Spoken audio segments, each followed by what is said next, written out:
Então, hoje, vamos atender aos pedidos dos ouvintes. Então, pediram para mostrar isso aqui, que raiz de 2 é irracional.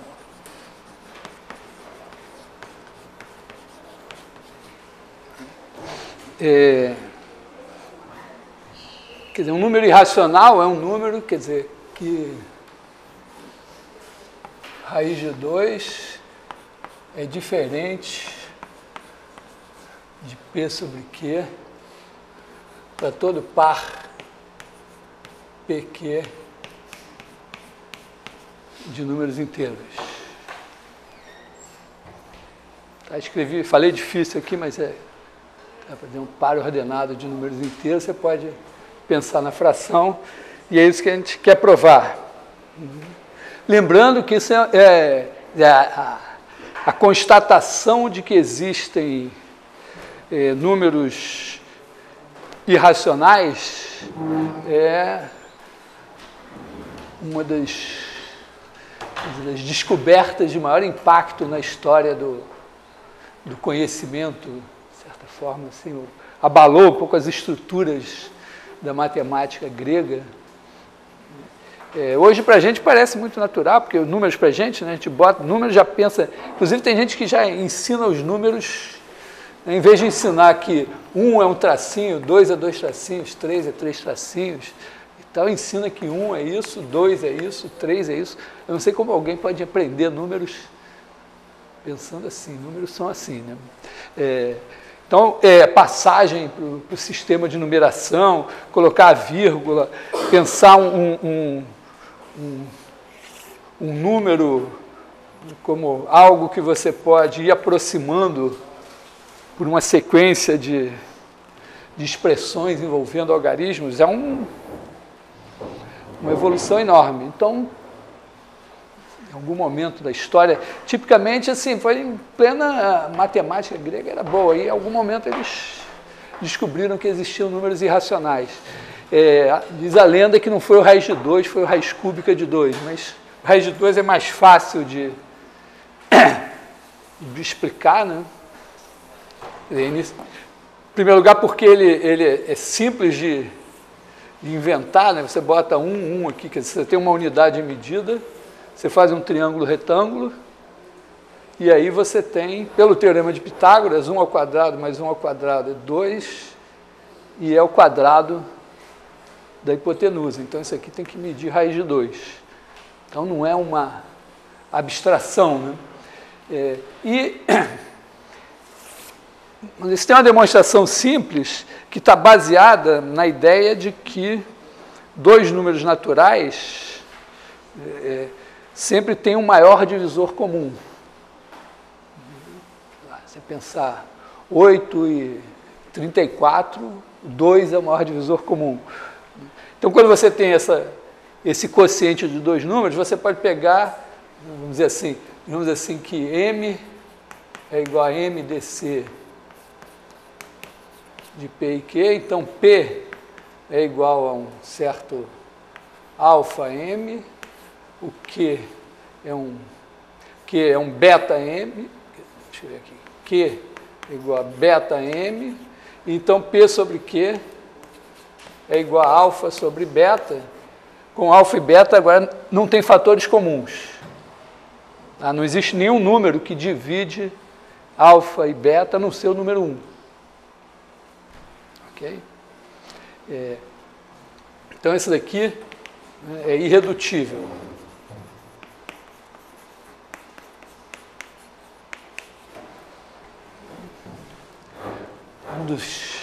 Sempre um dos traumas que a gente traz do colégio é o professor descontando ponto porque a gente não reduziu a fração à forma irredutível.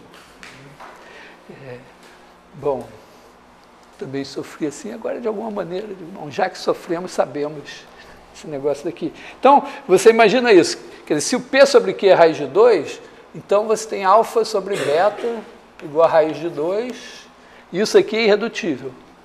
Então, se você elevar ao quadrado,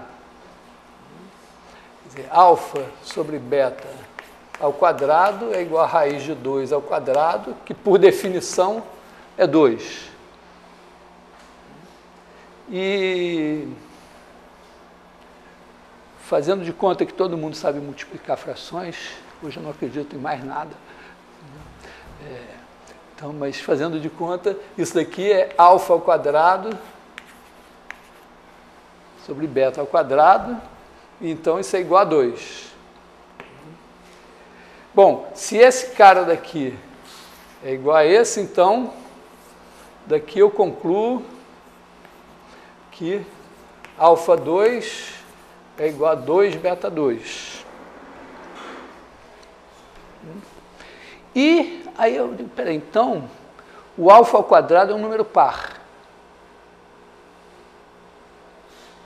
Mas 1 ao quadrado é 1, 3 ao quadrado é 9, 5 ao quadrado é 25, 7 ao quadrado é 49. Parece que não tem nenhum número ímpar que elevado ao quadrado dá um número par.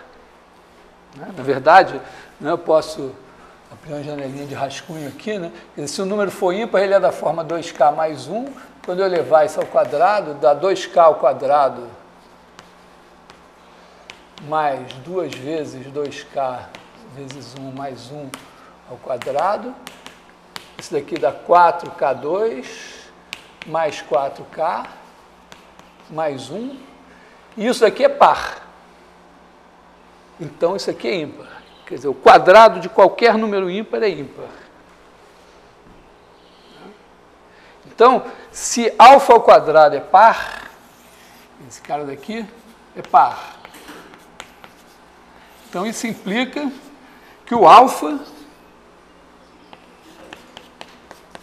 é par. Porque se ele fosse ímpar, o quadrado dele não seria par. Ok? Bom, mas se o alfa é par, eu posso dizer assim, bom, então o alfa é igual a 2 vezes um certo k. E voltando aqui, eu obtenho que alfa ao quadrado é 4k2, que vai ser 2 beta 2. E aí eu posso simplificar e concluir que beta ao quadrado é igual a 2k2. E aí eu concluo que, como beta ao quadrado é par, pelo mesmo argumento, beta é par. Mas aí tem alguma coisa que não aconteceu, uma coisa que não podia acontecer, né? Porque eu já supus que alfa e beta não tinham fatores comuns. E agora eu vejo que os dois são pares, então eu poderia simplificar de novo. Então, como eu fiz tudo certinho aqui, a única possibilidade é que a hipótese que eu fiz, que raiz de 2 era um número racional, se raiz de 2 fosse um número racional, eu chegaria a um absurdo. Então, a única coisa que eu posso dizer, então, raiz de 2 não pode ser escrito como uma fração. E aí, foi, sei lá, um momento assim que os gregos descobriram que Papai Noel não existe. Coisa assim, foi um trauma. Ok. Todo mundo entendeu isso?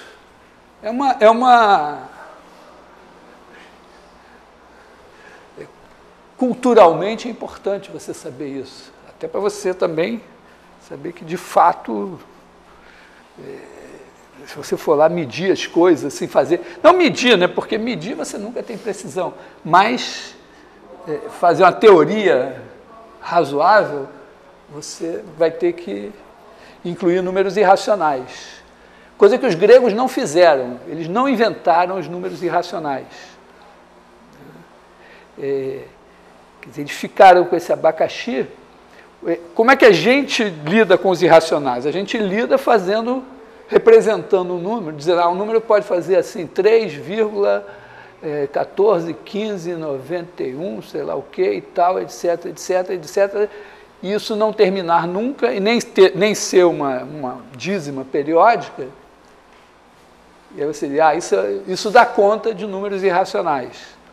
Mas os gregos não tinham numeração de posição. Eu não sei exatamente, não sou um especialista no assunto. Pode ser que haja outras razões, mas o fato é que o que eles fizeram foi separar o conceito de número do conceito de grandeza.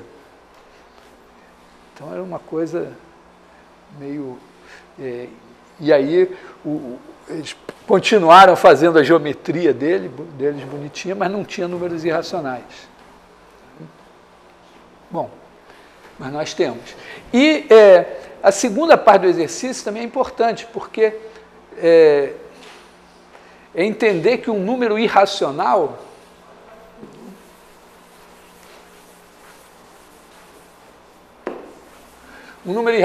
não pode ter representação finita. E se você escrever, vamos dizer, na base 10, raiz de 2 igual a 1,414, etc., digamos que termina aqui. Então, significaria que raiz de 2 é um certo a 0,A1 a n. Isso daqui significa, né? Isso aqui é a mesma coisa que dizer que isso é a 0,A1 a n. Todos esses aqui são algarismos, e esse aqui é um número natural que pode ter mais algarismos. Então, você tira a vírgula e divide por 10 elevado a n. Isso é igual a isso. Tá legal? 3,1 é 31 dividido por 10. 3,10 é 310 dividido por 100. Do ponto de vista matemático, são iguais. Do ponto de vista, vamos dizer, de você escrever isso lá no resultado do experimento, é diferente. Quando você fala 3,1, significa que você só garante até o 3,1, né? Se for 3,14 é 3,1. Se for 3,19 é 3,1. Você bota aqui 3,10, aí você já garante o 3,10. E se for 3,14 não é 3,10. Mas do ponto de vista matemático, mesma coisa. Bom, mas isso aqui, qualquer sistema de numeração, é a mesma coisa, né? Porque isso aqui seria, isso aqui é a mesma coisa que dizer que raiz de 2 é igual a 0 mais A1 sobre 10, mais A2 sobre 10 ao quadrado, mais a n sobre 10 elevado a n. Isso porque eu estou na base 10. Né? Se eu estivesse numa outra base, base 7, isso aqui é base 10. E isso aqui, claramente, né, eu posso botar no mesmo denominador, que é esse aqui, e chegar a isso aqui. Se eu estivesse na base 7, né, eu diria que raiz de 2 é igual a B0, B1, BM, não precisaria terminar, sei lá, no mesmo lugar. Digamos que eu pudesse escrever de maneira finita na base 7. Então, o que isso significa na base 7? Significa que isso aqui é igual... Eu vou pensar assim, B0 é um número inteiro, positivo, né? E aí, isso daqui é B1 sobre 7, B2 sobre 7 ao quadrado, mais BM sobre 7 elevado a M. Isso é que significa escrever o número na base 7. Por enquanto, estamos ainda sobre o reinado da base 10, mas já a base 2 é uma base muito usada por causa dos computadores. Mas isso aqui é a mesma coisa. Você pode colocar todo mundo no mesmo denominador, 7 elevado a m, e obter uma fração. Tá? Aqui eu estou usando as duas bases ao mesmo tempo, né? Porque na base 7, esse cara aqui se escreve assim. Os algarismos na base 7 seriam 0, 1, 2, 3, 4, 5, 6.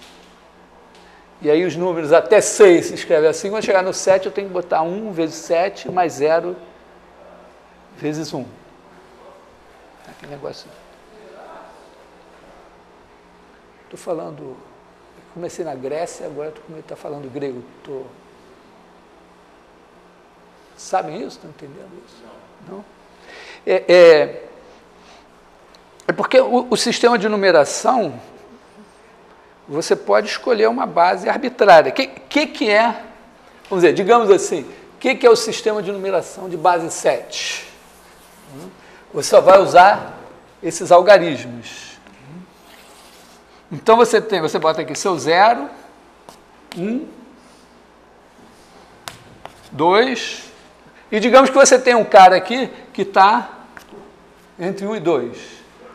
Aí você divide esse pedaço aqui, esse intervalo, vou marcar o número depois, você divide esse intervalo aqui em 7 pedaços, e esse pedaço daqui, esse cara aqui é o 1. Esse cara daqui são os caras da forma 1,0 alguma coisa. Esses daqui são 1,1 alguma coisa. Por quê? Porque aqui quando você chega aqui, 1,6 significa 1 mais 6 sétimos. Quer dizer, aqui você não chegou a pegar um sétimo ainda, está abaixo, então 1,0. Aqui está entre 1 mais 1 sétimo e 1 mais 2 sétimos. Aqui está entre 1 mais 2 sétimos, 1 mais 3 sétimos, 1 mais 3 sétimos, 1 mais 4 sétimos, 1 mais 4 sétimos, 1 mais 5 sétimos, 1 mais 5 sétimos, 1 mais 6 sétimos, e aqui você está entre 1 mais 6 sétimos e 2. Então esse 6 aqui significa 6 sétimos. Então, se você pegar um número aqui, você representa isso por 1,6. E se você quiser, se ele está aqui, se você quiser mais precisão, você vai dividir esse intervalo em 7. E aí você vai usar um algarismo de 0 a 6 aqui, para indicar em que intervalo ele está. Ou seja, você marca os números inteiros, e se você está usando a base 19, você divide cada inteiro em 19 pedaços. E depois cada pedacinho em 19, cada um em 19. Fora que também esses números inteiros vão ser representados na base 19 também. Quer dizer, representar na base 19 significa que você grupa, você enxerga conjuntos de 19. Então você vai, conta 1, 2, 3, quando chega em 19, você diz, aqui tem 19. Aí você faz outro de 19, outro de 19. Aí quando você tem 19 de 19, você diz, opa, tem um de 19 e 19. Então, você vai de 1 até 19, quando você chega no 18, tem um algarismo, aí tem que ter algarismos para todos esses caras. Aí quando você chega nos 19, você diz, opa, isso aqui é 1, 0. Até o 18 eu tenho algarismos para botar aqui. Quando chegou no 19, eu tenho 1, 19 e 0 unidades. Aí você começa 20, 21, 22, etc., até ter 2 19. Aí você passa para o 38. Tá legal? Bom, acho que a chance de usarmos base 19 é remota, mas a base 2 é uma base bem usada, porque a base 2 é porque é extremamente simples do ponto de vista de engenharia, né? Você trabalhar com 2 algarismos, um é aceso, outro é apagado, ou um é ligado, outro é desligado.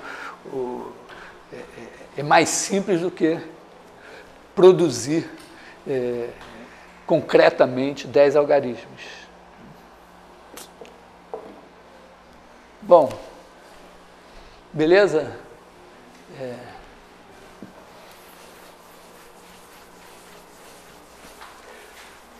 Aí a segunda era a soma da PG, né? A outra pergunta era da soma da PG? Era o quê? A mais... A...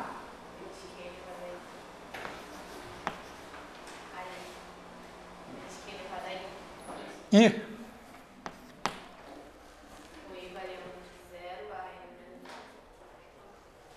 Tem um sinal de somatório? Ah, somatório igual a 0 até n menos 1. É isso. Quer dizer, isso aqui é... Bom, com i igual a 0, q elevado a 0 é 1. Então, isso aqui é a. I igual a 1 vai dar aq mais a q ao quadrado até a q elevado a n menos 1.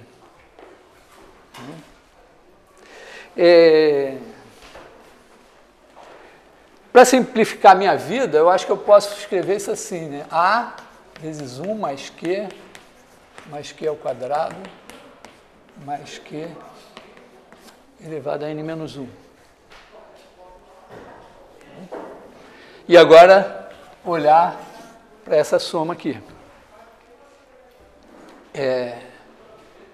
Eu já fiz essa soma aqui de duas maneiras. Uma maneira estritamente algébrica e outra mais geométrica. Não tenho uma terceira no bolso, que eu não sabia dizer aqui. Até agora não convencia. Vocês preferem que eu faça algebricamente ou geometricamente? Ou querem que se foda? Só querem... Hã? Sabe? Geometricamente? Então, geometricamente, ó, eu vou usar...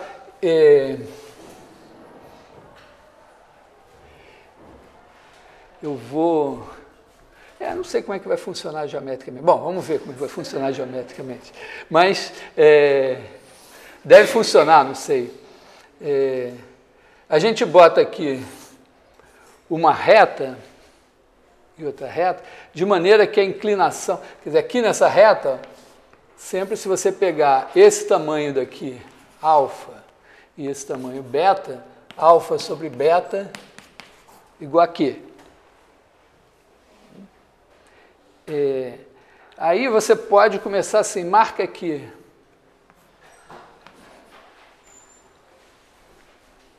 Pode marcar um, né? Não custa nada, né? Mas um aqui. E aí você tem Q aqui. Né? Porque aqui é aqui ângulo reto e tal, para ficar bonitinho. Podia ser uma inclinação assim, mas faz isso aqui. E aí você pode fazer agora o seguinte, ó, marca um ângulo reto aqui e marca Q para cá. Quer dizer, aqui você bota um ângulo de 45 graus e aqui você tem Q de novo. E aí você, se você tem Q aqui, essa inclinação é a mesma inclinação daqui. Quer dizer, esse ângulo, esse triângulo, esse aqui é paralelo a esse é paralelo a esse. Então, esse triângulo aqui é semelhante a esse. Então, aqui é Q ao quadrado. Tá legal? Não, você olhou assim, eu pensei, vai dizer, não, desisto da geometria, me explica algebricamente, aqui não vou entender nada. Então, aqui, de novo, você faz assim, bota aqui 45 graus e aqui vai ser Q ao cubo. A coisa é que isso aqui vai passar bem aqui, assim, né? Essa reta de 45 graus, você vai vindo assim.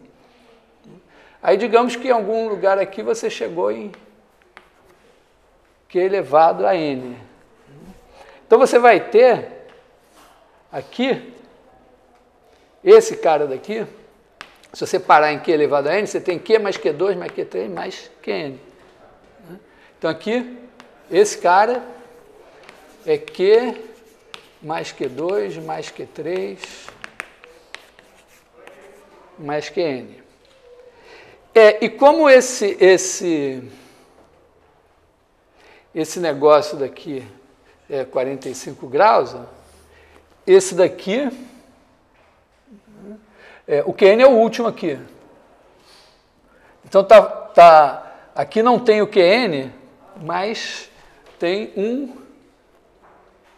esse tamanho daqui, ó, você tem o 1 aqui, e do lado de cá você tem a soma de todos até o Q elevado a n-1, que é esse daqui.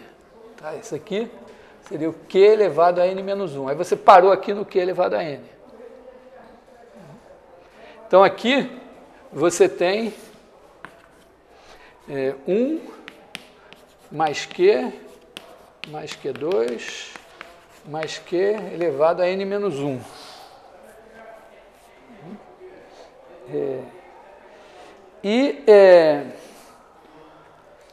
O que eu sei é que esse daqui vezes esse, isso não vai me dar nada aqui, eu acho.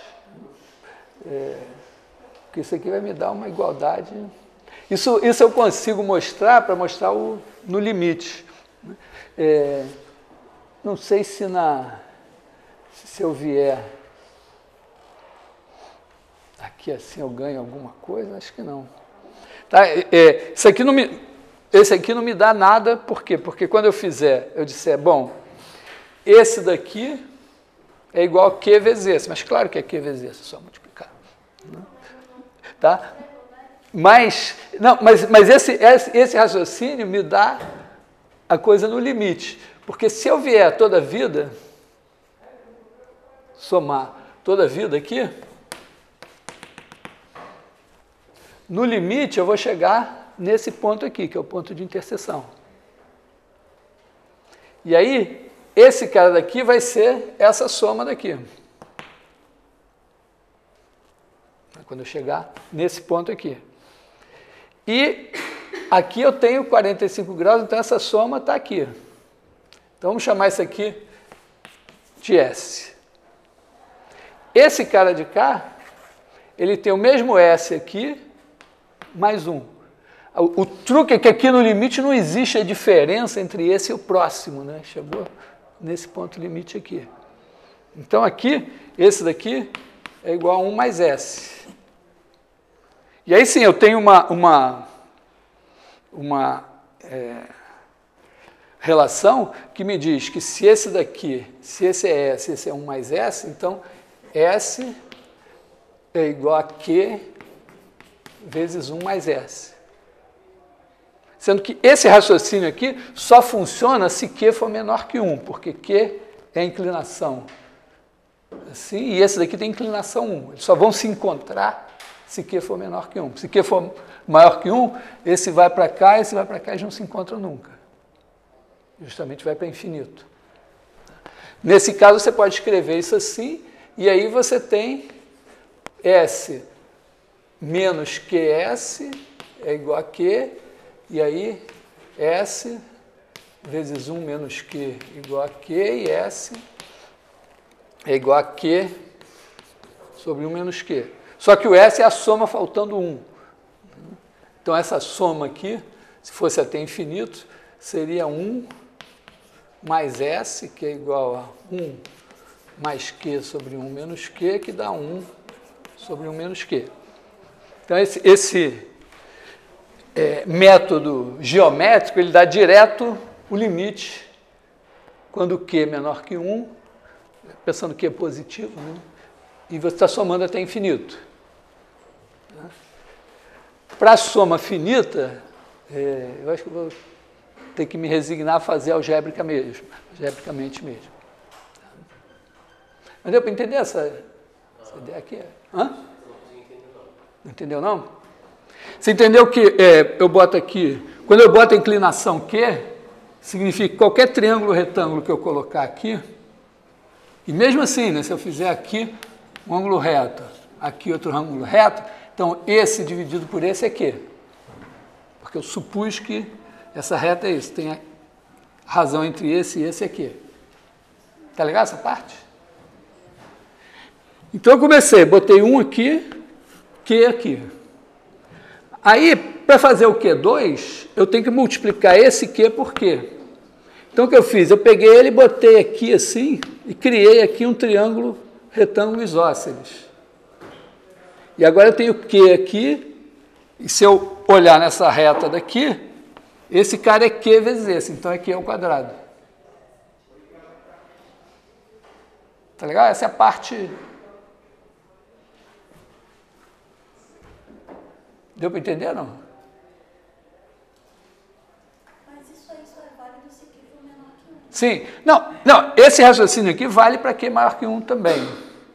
Só que quando Q é maior que 1, essa reta está mais inclinada do que essa. E aí, elas não se encontram. Quando Q é menor que 1, você vai andando, e você vê que você está chegando aqui. E aí você enxerga que o limite está aqui.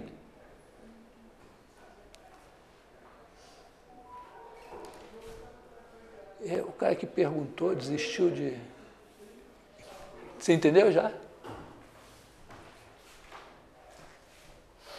Eu não entendi essa capa do S igual aqui mais essa. Essa parte aqui, eu estou usando o seguinte, aqui no final das contas, eu tenho aqui Q mais Q2, mais Q3, mais Q4, mais Q5, mais somando todas as potências de Q. Vou chamar então esse tamanho daqui de S. Podia ter chamado esse aqui de S. Vamos fazer assim, se eu olhar para cá, eu tenho 1 mais Q2, vou apagar aqui, fazer diferente. Só pra...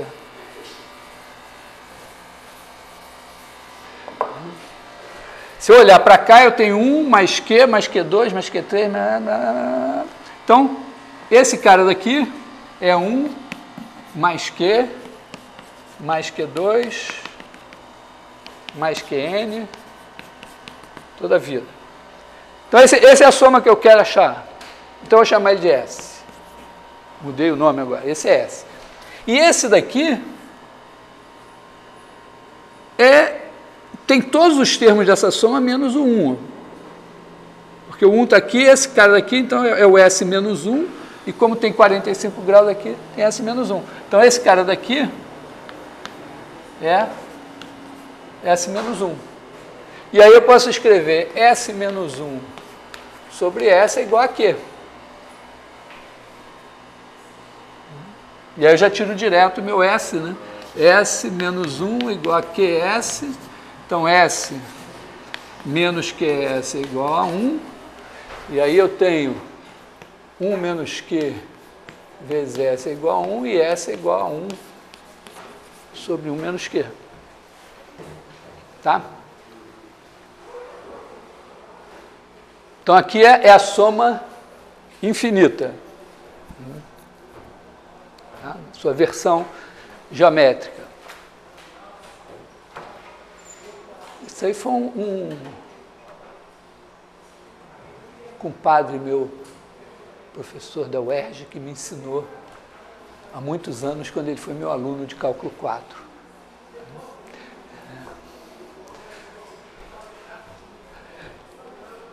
Bom, vamos fazer versão algébrica para fazer a soma finita.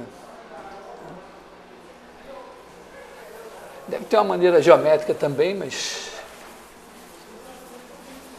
Então, para fazer isso aqui, porque essa versão algébrica, ela incorpora uma fatoração importante, que é essa daqui. Quando você tem xn, um número elevado a n menos outro número elevado a n, isso daqui é igual a x menos y, que multiplica x elevado a n menos 1, mais x elevado a n menos 2y, mais xyn menos 2, mais y elevado a n menos 1.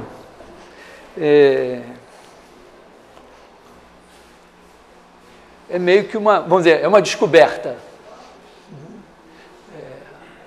Alguém, alguma vez, olhou para isso e disse, se eu fizer esse multiplicar por esse daqui, fizer esse multiplicar por esse, quer dizer, quando eu multiplico x por esses caras, eu tenho x elevado a n, mais x elevado a n menos 1y, mais x2, y elevado a n menos 2, mais x, y elevado a n.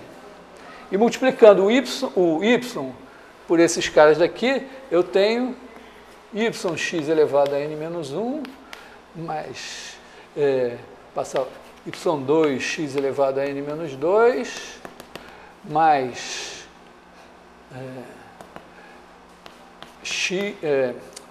y elevado a n menos 1x, né?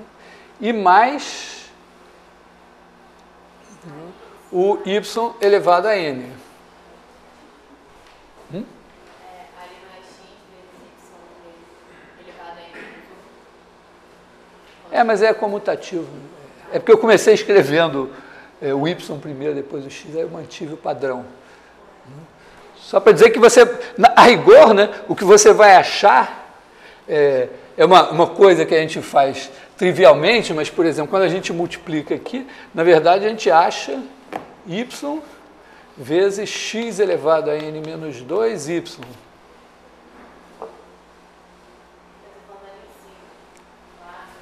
Aqui? Ah, sim.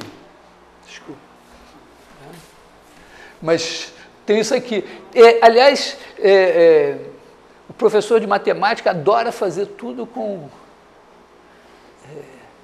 letrinhas. Né? Os alunos pensam com números, mas é porque com números, às vezes você faz as contas e você não enxerga certas coisas que ficam evidentes quando você está usando letras. É muito, vamos dizer, na hora que você faz essa conta aqui, é muito tentador no meio do caminho você já fazer uma soma e tal e perder esse padrão aqui. Aqui eu não posso fazer nada, eu tenho que deixar assim. Se eu estivesse multiplicando, imagina, se fosse 3 menos 2 vezes essa daqui. Primeiro que eu ia fazer 3 menos 2, 1 e pronto.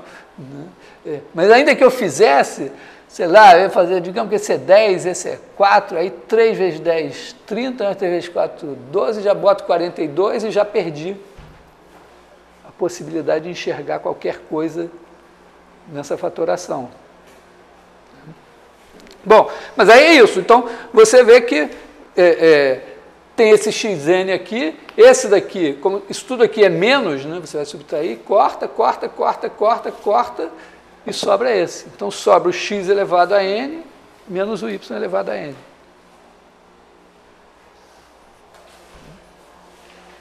Então, isso é uma fatoração importante. Todo mundo entendeu essa fatoração? Não? Fazer de novo. Eu vou fazer assim, né? Na verdade, aconteceu o seguinte, né? Não sei se vocês lembram, mas 40 dias atrás, eu subi um morro aqui do Rio de Janeiro, fiquei lá jejuando 40 dias e 40 noites, e agora cheguei para vocês com isso aqui que foi Deus que me deu, e eu trouxe para vocês. Tá aqui. E agora eu vou, talvez, mostrar para vocês a grandeza disso aqui que Deus me deu. Que é o quê? Se eu multiplicar, porque isso aqui é esse menos esse vezes esse aqui. Então eu posso fazer esse vezes todos esses, menos esse vezes todos esses. Estamos de acordo? Tá legal essa parte? Então eu vou fazer x vezes tudo isso aqui. Então eu vou ter x elevado a n, depois eu vou ter x elevado a n menos 1, porque eu multipliquei um x aqui, y. Depois eu vou ter coisas, né? Aí eu vou ter x ao quadrado, yn menos 2, e mais x, y elevado a n menos 1. Quer dizer, aqui eu tinha as potências de x variando de n menos 1 até 0, e o y variando de 0 a n menos 1. As potências de y continuam variando de 0 a n menos 1. Só que as potências de x agora estão variando de n até 1. E agora eu vou fazer esse vezes esses caras aqui. E aí eu tenho y vezes x elevado a n menos 1. Eu acho que eu vou agrupar aqui embaixo, porque esses caras são, né, do mesmo fator RH, tipo sanguíneo, tudo. Vou botar eles juntos aqui. Então, eu vou botar aqui x elevado a n menos 1y. Depois aqui eu vou ter x elevado a n menos 2, y2, esse cara está aqui. E aí vou, aqui eu vou ter x2, aliás, x vezes y elevado a n menos 1, que vai estar aqui. Esse cara também está, porque aqui tinha o x2, y elevado a n menos 3. Então, quando eu multipliquei ele pelo y, ele veio aqui para baixo. E no fim sobrou ainda esse y elevado a n, que... Então ficaram dois caras aqui, que tem tipos sanguíneos raros, que não encontraram ninguém. E aí, como eu tenho que fazer esse menos esse, sai cortando. E sobra só esse menos esse aqui.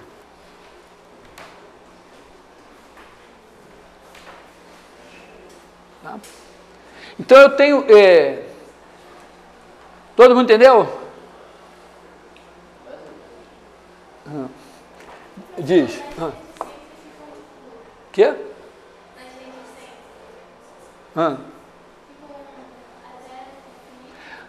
Não, até infinito não. Vamos fazer com, vamos dizer, um número que caiba aqui. 8, 7. Vocês preferem? Fazer com 7.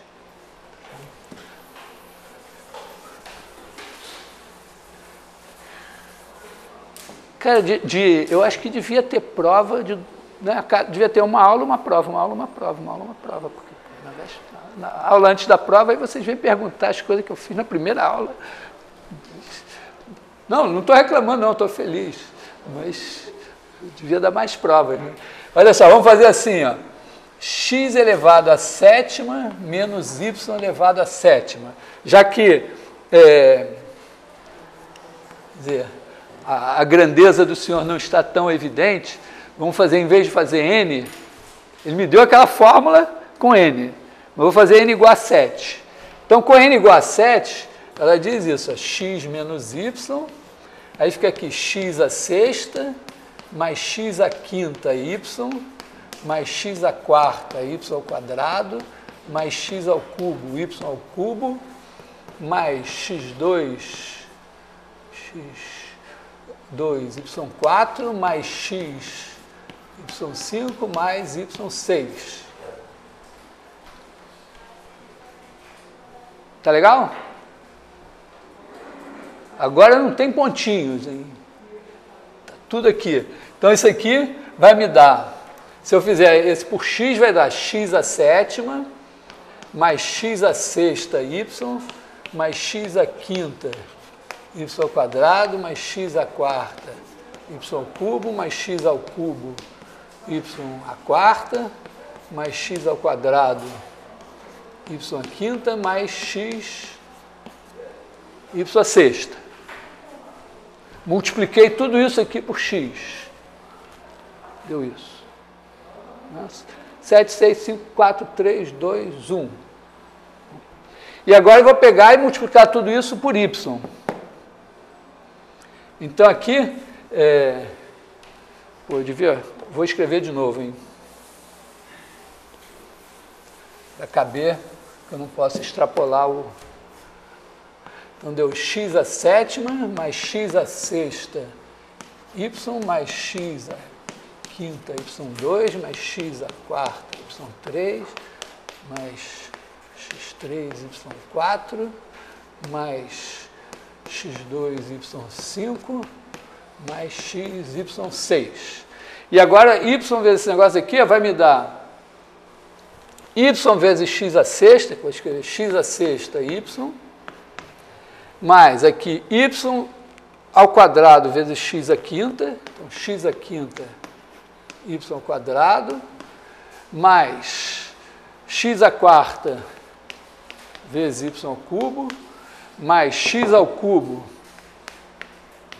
vezes y à quarta, mais x ao quadrado, não, mais x ao quadrado vezes y à quinta, mais x vezes y à sexta e mais y à sétima. Então, aqui as potências de y que estavam de 0 até 6, passaram aí de 1 até 7. E agora não tem pontinhos, né? Quer dizer, eu vou fazer esse menos esse, corta esse com esse, esse com esse, esse com esse, esse com esse, esse com esse, esse com esse, e sobra x7 menos y7. Tá?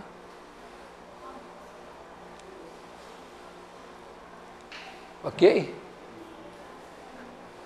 Tá claro que se fizer com, em vez de 7, fizer com 7.777, nós podemos mandar, sei lá, encomendar uma fábrica de papel, um rolo de papel quilométrico, escrever tudo. Mas é que eu preciso dela para fazer a outra. Primeira coisa, eu tenho que ter entendido isso. Uma vez que eu entendi isso, então eu posso apagar essa parte de baixo aqui, eu já sei que tem isso aqui.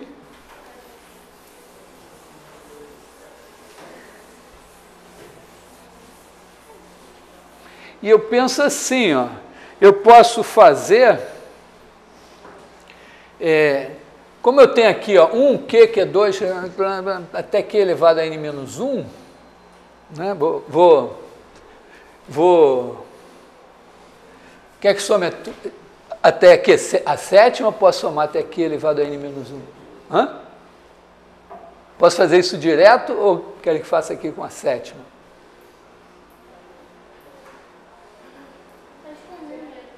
Então, vou fazer até a sétima, tá bom? Vamos fazer aqui, então, somatório, vamos fazer assim, até que a sétima, até aqui a sexta, né?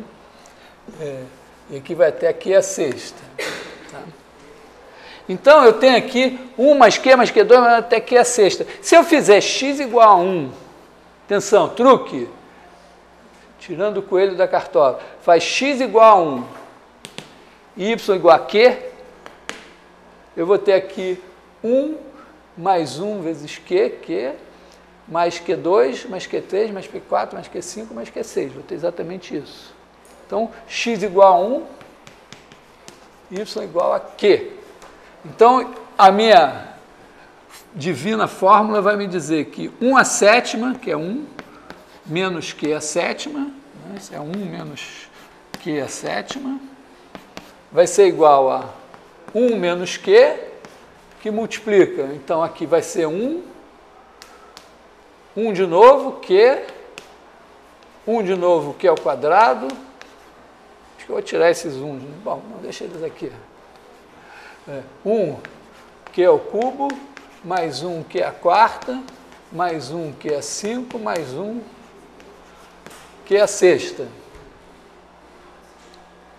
Então, na verdade, eu tenho que 1 menos Q a sétima é igual a 1 menos Q, que multiplica 1 mais Q2, mais Q3, mais Q4, mais Q5, mais Q6.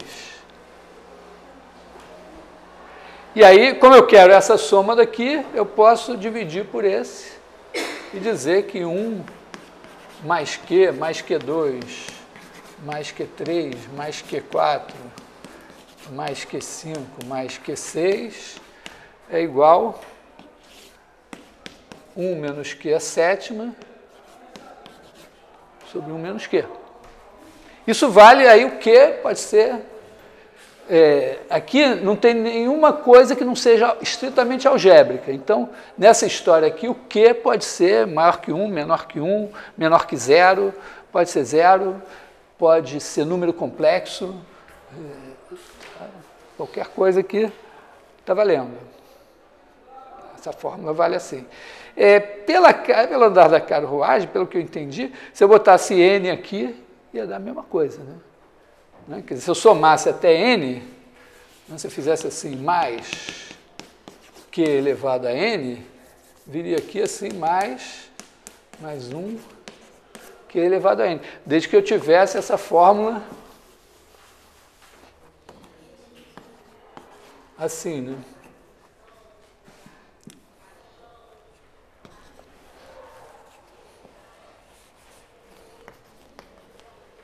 Aí aqui, como não vai caber todo mundo,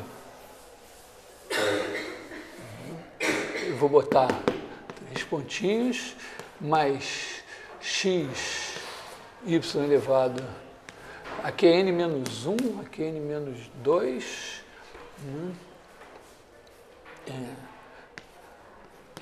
mais...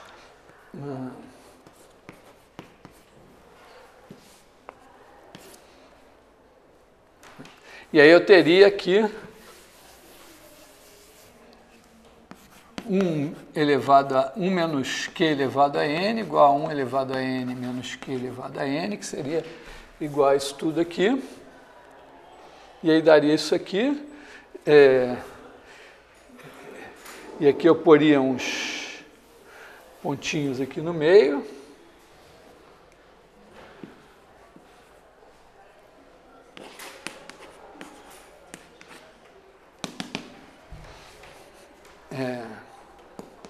N menos 1 aqui, e teria isso assim.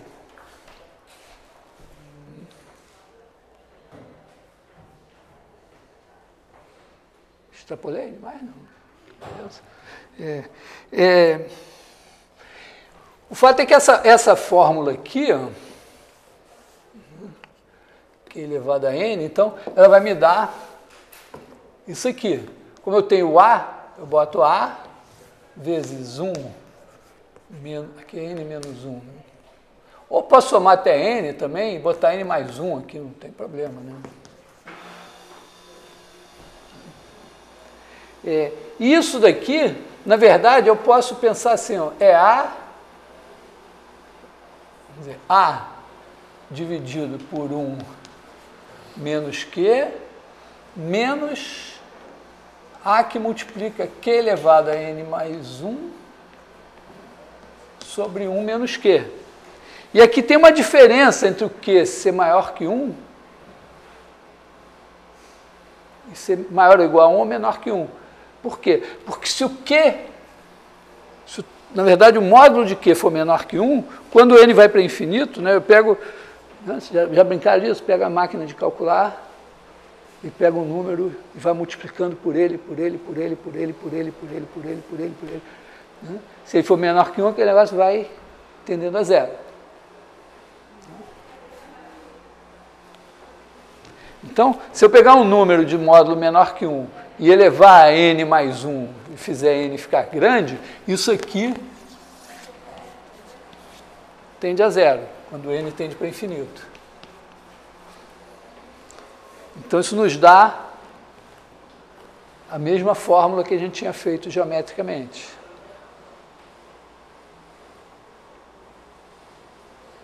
É legal isso?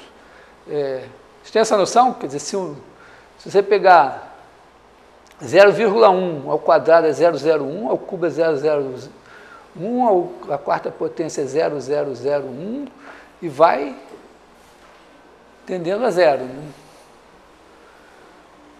Ok? Então, aqui a gente tem a fórmula geral da soma da progressão geométrica e também pode passar o limite. Assim, de certa forma, é mais poderosa essa forma. Né? Você vem com a fórmula que soma o termo, dá o termo geral da solução geral da soma e passa ao limite e ver o que acontece com a soma infinita. E essa fórmula ainda tem uma outra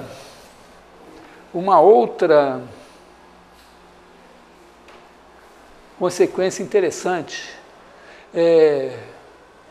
Posso apagar? Beleza?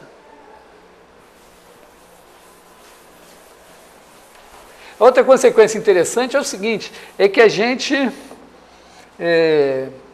está tateando aí na coisa da taxa de variação. Então, quando a gente pega aqui, está estudando uma determinada função, a gente está fazendo coisas do tipo assim, né? Você pega aqui, fixa um x0, pega um x aqui, e aí a gente olha para essa reta secante aqui, que a inclinação dela corresponde à taxa de variação média, né? Aqui você tem f de x menos f de x0, supondo que isso é o gráfico da função f. Então, aqui é o f de x, aqui é o f de x0, a diferença é esse cara daqui. E esse daqui é o x menos x0. Então, a gente está interessado, muito interessado, em limites do tipo f de x menos f de x0 sobre x menos x0, para saber para onde isso tende quando x tende a x0. Passar da taxa de variação média para uma taxa de variação instantânea se o x fosse tempo. Mas, por exemplo, pode ser, se você pensar aqui como um fio que não seja homogêneo, você pode pensar assim, que para cada ponto aqui, você está dando a massa que você tem até aqui. Então, se você fizer a massa até aqui menos a massa até aqui, você tem a massa desse cara. Então, esse tamanho daqui corresponderia à massa desse cara. E aqui você tem o comprimento. Então, isso aqui seria a massa desse trequinho aqui dividido pelo comprimento do negocinho, que é uma densidade linear de massa média aqui.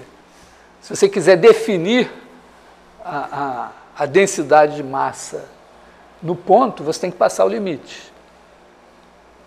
Observa que o objetivo, quando estou fazendo isso, falando em densidade de massa, não é que eu vá calcular. Obviamente, quando eu tenho um fio na minha frente, eu não tenho nenhuma função que me diz qual é essa massa até aqui. Se eu quiser saber, eu vou ter que...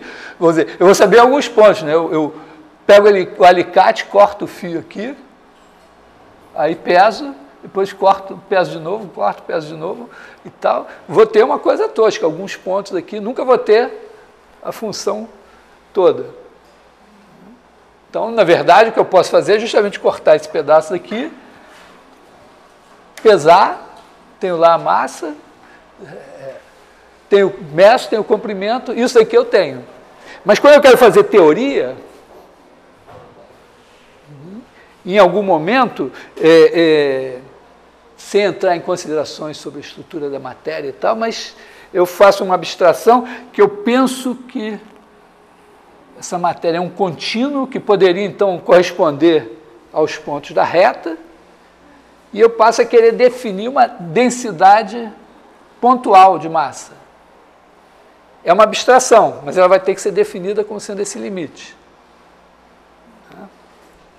Quer dizer, é muito importante, eu acho, ter isso presente, porque acho que no curso de cálculo, a gente fica com a impressão que o objetivo do curso de cálculo é aprender a calcular a derivada do seno de x. Não, o objetivo do curso de cálculo é você construir o conceito de derivada, porque você precisa dele para formular as teorias científicas.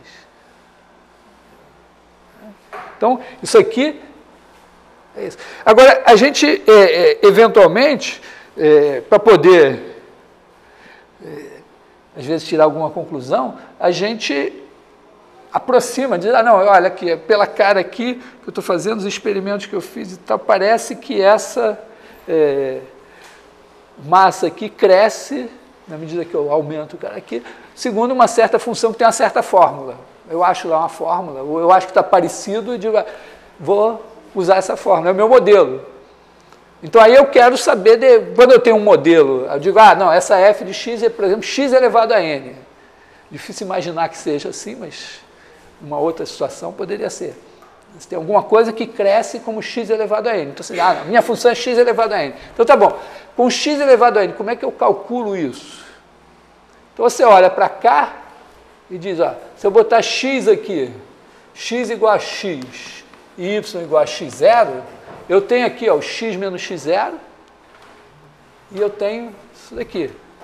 Então, se f de x for x elevado a n, esse negócio daqui vai ser o quê? Vai ser x elevado a n menos x0 elevado a n sobre x menos x0. E aí esse cara, se eu escrevo esse cara daqui como x menos x0 vezes alguma coisa dividido por x menos x0, eu corto aqui e agora eu passo ao limite. E esse alguma coisa que aparece aqui é x elevado a n menos 1 mais x elevado a n menos 2 x0 até x0 elevado a n menos 2 mais x0 elevado a n menos 1. Desculpa aí, pessoal do vídeo. Então aqui ó, eu tenho as potências de x de n menos 1 até 0. E de x0 de 0 até n menos 1. Mas a soma das potências é sempre n menos 1. E eu tenho... Então o que vai acontecer? Quando o x tender a x0, isso aqui tende para x0 elevado a n menos 2. Então isso aqui tende para x0 elevado a n menos 1, esse daqui também, esse aqui também, e esse aqui já é x0 elevado a n menos 1. Então eu tenho n parcelas de x0 elevado a n menos 1. Então isso aqui tende,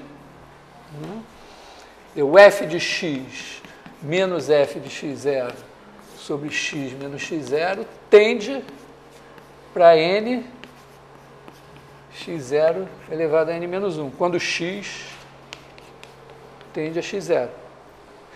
E aí eu fico feliz porque, então, algumas funções que são simples, que eu consigo manipular, eu começo a ver que eu consigo calcular essas taxas de variações delas. Então, elas me servem de referência.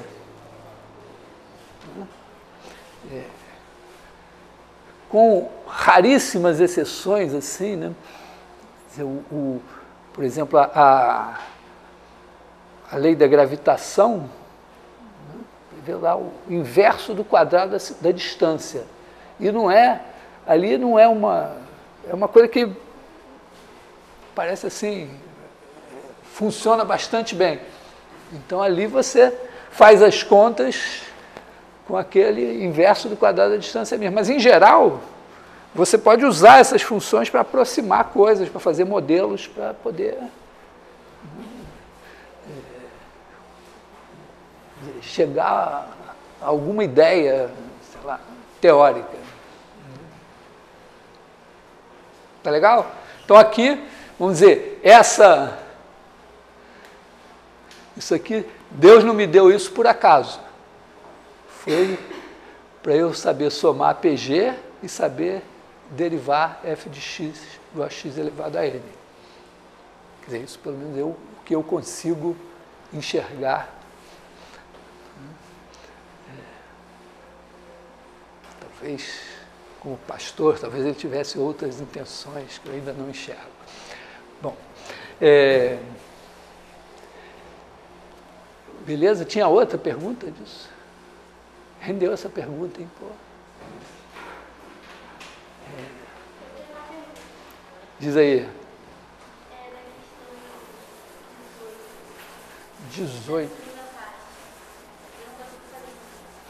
18 da segunda parte. Será que eu vou conseguir fazer? Eu tenho um colega que às vezes ele botava a questão, aí o aluno ia perguntar para ele como fazer, ele dizia, não sei, se eu não soubesse eu não perguntava, né? Tá certo? Então, deixa eu ver. 18. Mostre que existe uma constante... Ui, essa é boa, hein? Essa eu não sei se eu vou saber responder. Que existe uma constante que vamos chamar de π1. Ó, se você... Está dizendo o seguinte, se você fizer um disco de raio R e olhar essa área daqui, S sobre R2 é igual a um certo número π1 constante, que não depende de R. Quer dizer que eu chamaria, eu poderia fazer assim, então, se isso for verdade, né, significa que qualquer que seja o raio, eu calcularia a área fazendo esse número π1 vezes o quadrado do raio. E o número π1 eu calcularia da melhor maneira que eu puder, fazendo R igual a 1. Quando R for igual a 1, o π1 seria a área, então eu calcularia a área da melhor maneira possível para ter esse número π1. Uma maneira de calcular essa área da melhor maneira possível, que me foi ensinada por um colega da biologia, seria o seguinte: você pega uma cartolina bem homogênea, né, e aí traça um círculo bem traçado de raio 1, né, corta, pesa, e faz a mesma coisa com o quadrado de lado 1. Então, o peso do círculo de raio 1 vai ser π1 vezes o peso do quadrado de lado 1. Achei fantástico. Como matemático, jamais me ocorreria fazer uma coisa dessas. Mas ele fez isso num outro contexto. Bom, mas tudo bem, depois de feito isso, tudo bem, mas a gente precisa ter provado que isso é verdade.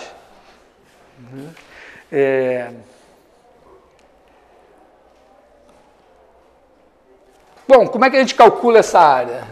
Calcular essa área significa, bom, pega aqui o centro, né?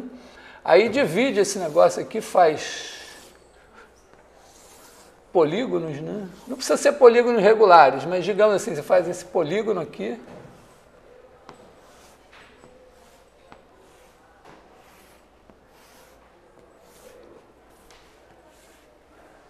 de N lados. Na verdade, para o matemático, é uma questão que começou a ser realmente estudada mais na segunda metade do século XIX, é a questão de definir o que é área. Porque, na verdade, desde a antiguidade, a área é área. Vamos ver como é que a gente calcula. Então, aqui eu vou tomar esse ponto de vista, sem discutir o que é área, eu sei o que é área e eu calculo fazendo isso. Então, em princípio, né, eu vou chamar assim de S de R igual a área do disco de raio R. E ela vai ser aproximada por polígonos. Então, qual é a ideia aqui, né? Digamos, a gente pode fazer assim, né? PN igual a polígono. Vou botar regular de N lados, para facilitar a minha vida. Então, S de R é o limite, quando N tende para infinito, inscrito, polígono regular inscrito,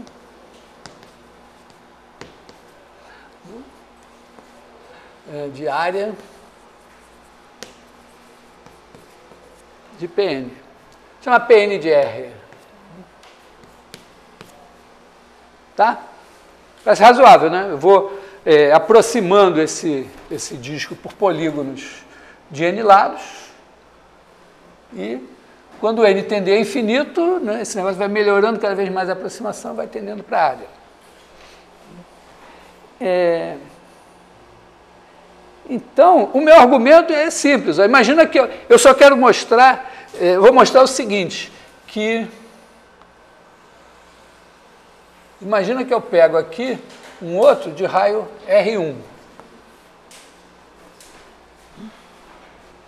Então, mesma coisa, né? Eu vou dizer S de R1 é igual ao limite, quando N tende para infinito, da área de PN de R1.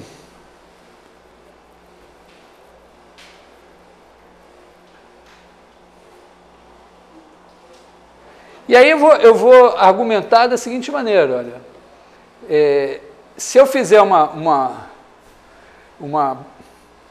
vou argumentar de uma maneira mais leviana um pouco, mas dizer o seguinte, ó, quando eu fizer a área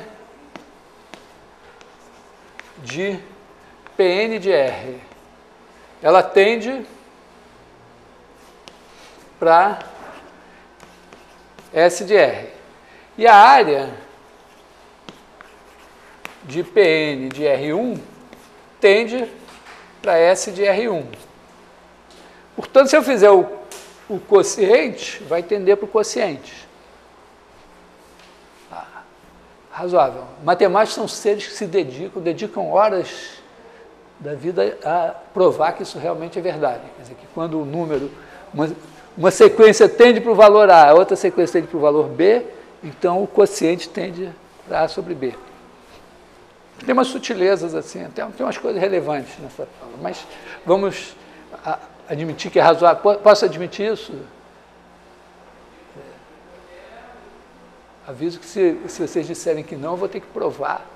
Eu sei provar, mas ainda mais um pouco mais de trabalho. Então, digamos isso. Agora, essa área daqui, a razão entre essas áreas, ó, como é que eu aproximo essa daqui? Bom, aqui eu pego o polígono regular de N lados, né? Opa. E aí eu observo o seguinte, que esse polígono de N lados é feito de triângulos, e esse aqui é feito de triângulos, e esse é um triângulo isósceles, com lado R, R aqui, e um certo ângulo aqui. E esse aqui é o lado R1, R1, e o mesmo ângulo aqui. Então, esses triângulos são semelhantes. E quando eu tenho triângulos semelhantes, a razão de semelhança aqui, né, razão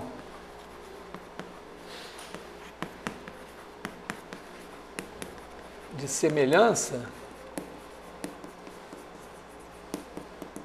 é R sobre R1. Quer dizer, vamos dizer, esse tamanho daqui é R, esse é R1. Então, a razão entre esse e esse é R sobre R1. Esse aqui não sei quanto é, esse aqui não sei quanto é, mas a razão entre eles é R sobre R1 também. Tá legal? Os triângulos são semelhantes. Por via das dúvidas aqui, assim, eu posso fazer o seguinte, ó, eu boto aqui traço uma perpendicular, divide esse cara aqui no meio, esse aqui também no meio.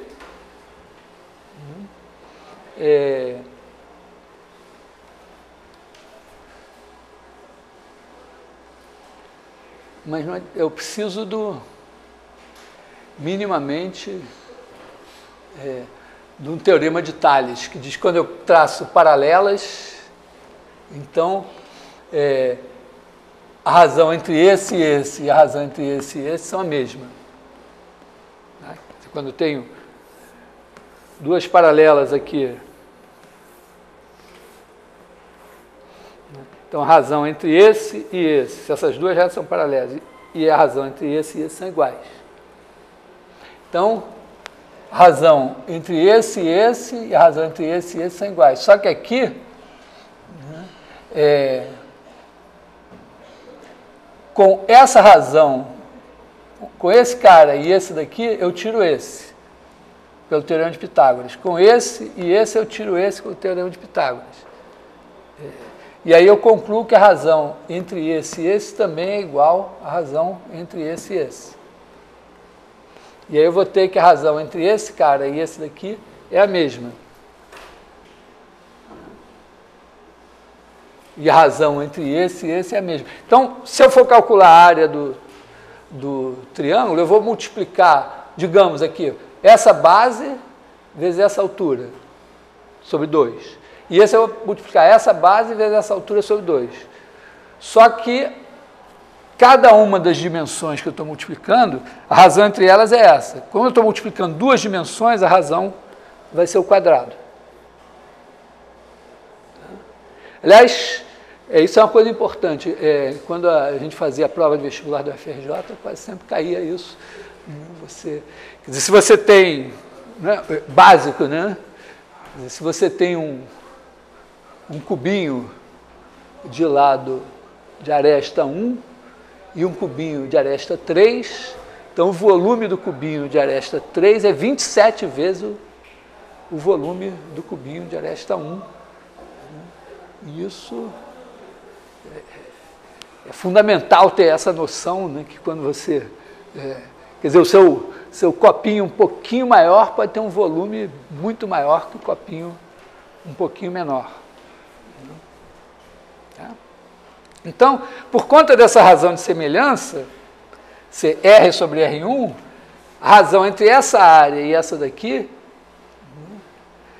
que vai ser igual a essa daqui, eu sei, porque para cada triângulozinho aqui, a área desse dividido pela área desse é R ao quadrado dividido por R1 ao quadrado. Então aqui, esse daqui,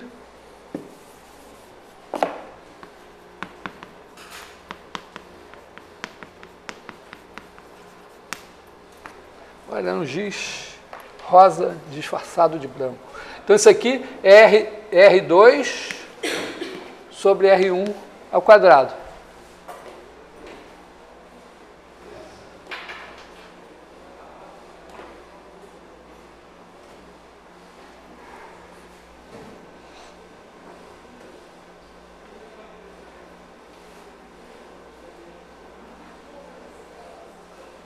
Então, é claro que existe um número, tal que S de R é um número, existe um número alfa, tal que S de R é igual a alfa R2. E existe um número beta, tal que S de R1 é igual a beta vezes R1 ao quadrado. Não é só dividir. Eu faço S de R sobre R2 dá alfa. S de R1 sobre R1 ao quadrado dá beta. Só que quando eu faço a divisão aqui, eu tenho que S de R sobre S de R1 é igual a alfa R ao quadrado sobre beta R1 ao quadrado. Só que eu sei que isso aqui, na verdade, devia ser só isso. Então, alfa sobre beta é igual a 1. E, portanto, alfa é igual a beta. Quer dizer, eu estou tirando uma coisa simples, né, que eu sempre posso. Né? Eu tenho dois números, eu posso dizer, esse é tantas vezes esse aqui. Isso não configura nenhuma lei. Né? Quando eu escrevo isso daqui, não tem nenhuma lei. Eu só estou dizendo que isso é um número, R2 é outro número, tem um alfa que multiplicado por esse vai dar esse. Isso aqui também, tem um beta que multiplicado por esse vai dar esse. Agora, mostrar que esses dois são iguais, aí é configurar uma lei. Mas como eu sei que a razão entre esses dois é só R2 sobre R1 ao quadrado, então o alfa sobre beta tem que ser 1, então o alfa e o beta são o mesmo. E isso não depende do R e do R1. Então isso significa que quer dizer, existe um número π, vou chamar de π1, tal que a razão entre a área do disco e o quadrado do raio é sempre esse número π. Eu chamei ele de π1 porque a gente pode fazer a mesma coisa para o comprimento e dividir a circunferência por duas vezes o raio e vai dar um número também que não depende do raio. E esse número seria um π2. Mas, na verdade, o π1 e o π2 são iguais. Faz parte da prova aí. Porque, na verdade, quando você faz só para mostrar aqui, ó, se você fizer a mesma coisa, em vez de usar a área, você vai ver que o comprimento aqui, assim, que também aproxima, o comprimento do polígono aproxima a circunferência. E aqui, outro polígono, os dois são semelhantes. Então, cada pedacinho aqui e cada pedacinho aqui estão na razão R para R1. Só que agora não tem quadrado, então a razão entre os comprimentos é R sobre R1.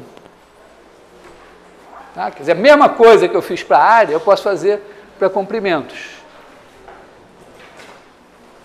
E aí observar que no caso dos comprimentos, a razão de semelhança é a razão dos comprimentos. Então você tem R sobre R1. Aí você faz a mesma coisa com os comprimentos.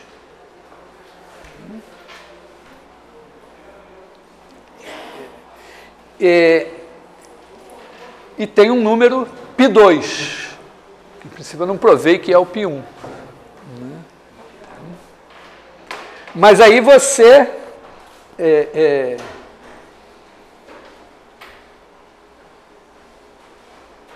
pode argumentar sobre os triângulos para mostrar que o π2 é igual ao π1. Por quê? Porque você pode argumentar o seguinte, ó, a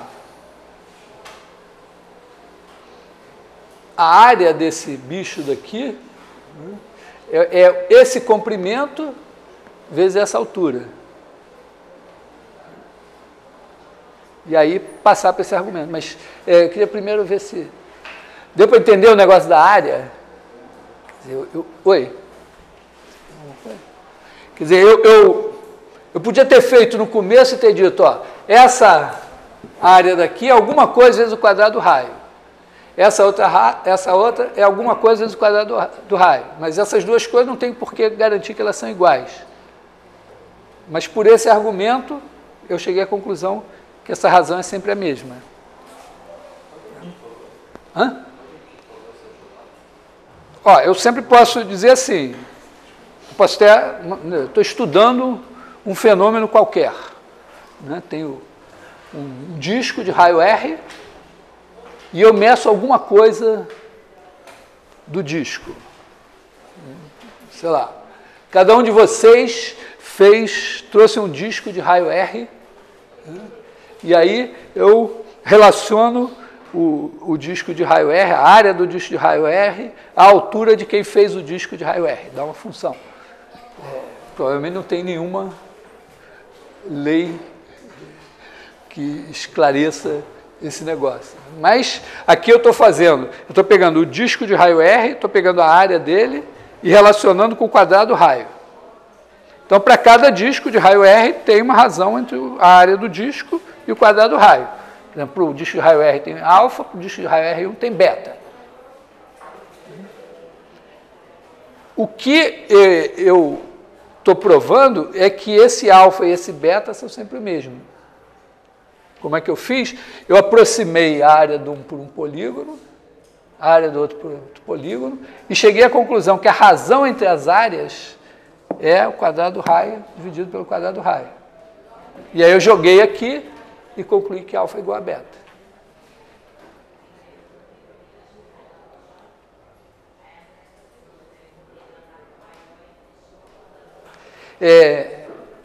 Vou fazer o resumo aqui sem fazer o argumento de novo.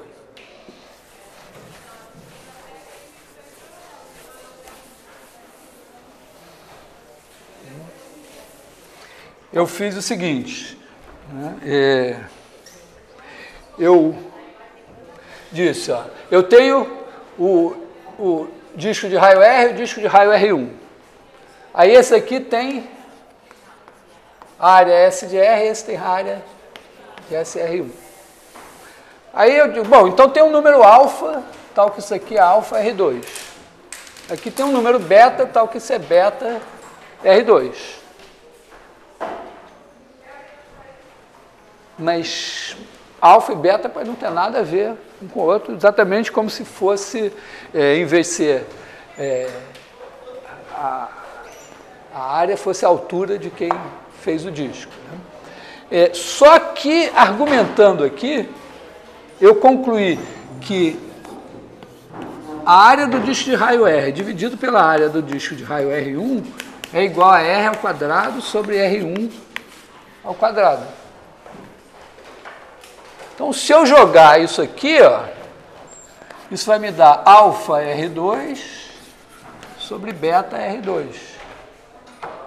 E agora eu concluo que beta R1, que é R1. Tá? Hã? Isso aqui? Foi aqui, eu disse, bom, essa daqui é o limite das áreas dos polígonos. E essa daqui é o limite das áreas dos polígonos aqui. Só que, olhando para os triângulos, eu vejo que tem uma razão de semelhança entre eles, que é R sobre R1. E que, portanto, a razão entre as áreas é R sobre R1 ao quadrado.